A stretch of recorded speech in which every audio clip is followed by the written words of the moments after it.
Hello there, Mr. Sutton here with the IM3 Honors 1-1 Extra Practice number 7 solutions on functionality.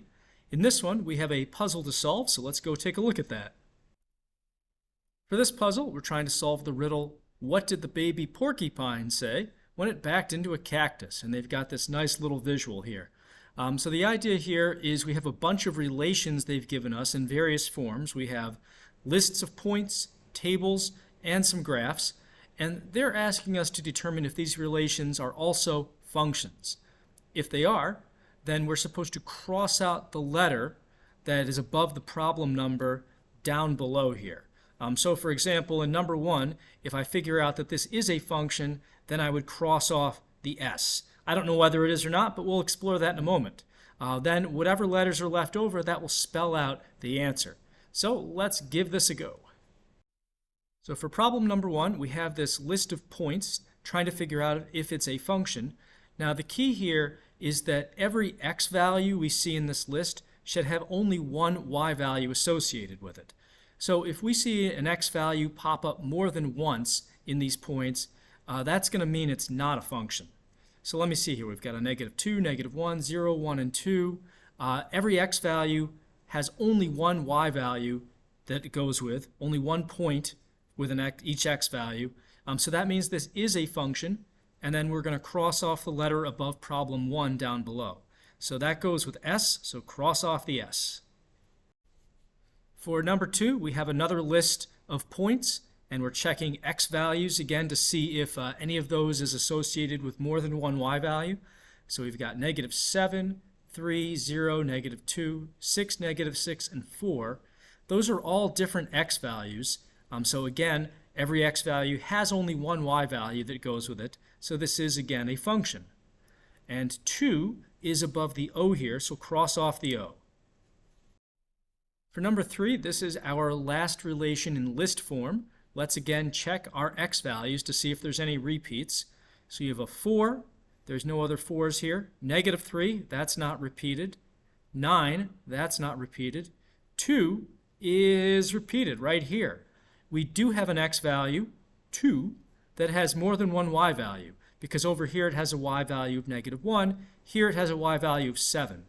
So this is basically the same question giving you two different answers. This is not a function. So we don't get to cross off anything for this, we just move on to the next problem. For the next few questions, we have relations that are in table form. And our strategy is going to be just like it was with the lists of numbers, the list of points. We're going to see if we have an x value appearing more than once with more than one y value. Now, it's much easier to figure this out in table form, I feel like, especially if they're in numerical order. In this table, for example, we see that all of these x values are different. So this is a case where every x value has only one y value that goes with it.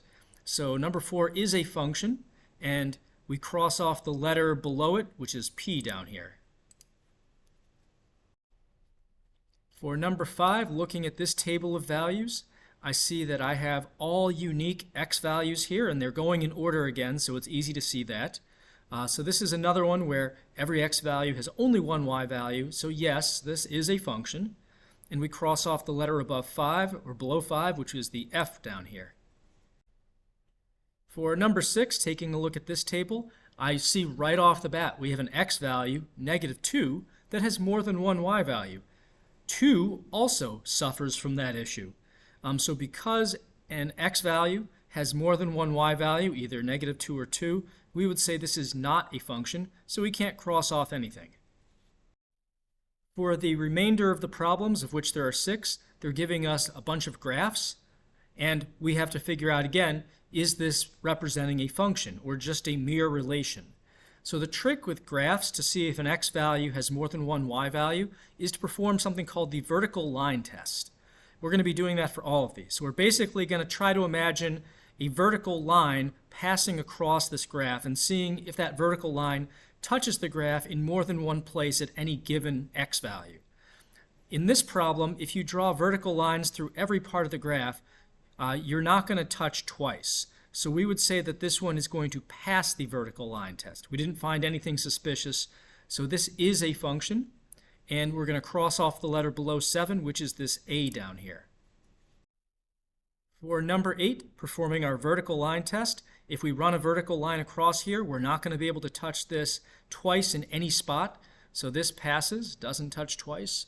That means that this is a function, which means that D under number 8 here is getting crossed off.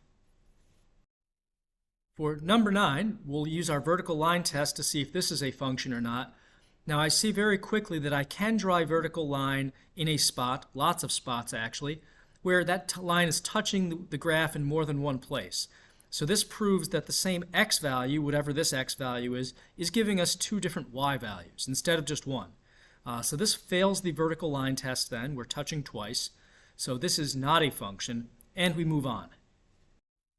On number 10, performing our vertical line test, we see that we can draw a vertical line that touches twice in one spot, lots of spots really. So this fails the vertical line test, which means that this circle is not a function, which again means that we move on, don't get to cross anything off. For this next one, this is actually the graph of an absolute value function, just kind of random trivia there. If you draw vertical lines all over the place, you're going to see that this passes the vertical line test. We're not touching twice in any spot. It would fail the horizontal line test, but that's not what we're using here. So this is a function. So that means that 11, which goes with a letter T, that's getting crossed off. And we move on to the final problem to see if we're crossing that off. For number 12, they've given us a horizontal line, which passes, ironically, the vertical line test. We can't touch twice if we draw vertical lines there. So this is a function, which means 12, that letter is getting crossed off. Now that we've crossed off everything we can and done all the problems, let's answer the question, what did the baby porcupine say when it backed into a cactus? So we've got an H and an I and an M and an A. Hema doesn't really sound like a word, but if I break it up, we have hi, ma. Hi, ma! That's the baby porcupine, apparently thinking the cactus is its mother. How cute. Till next time, Mr. Sutton, signing off.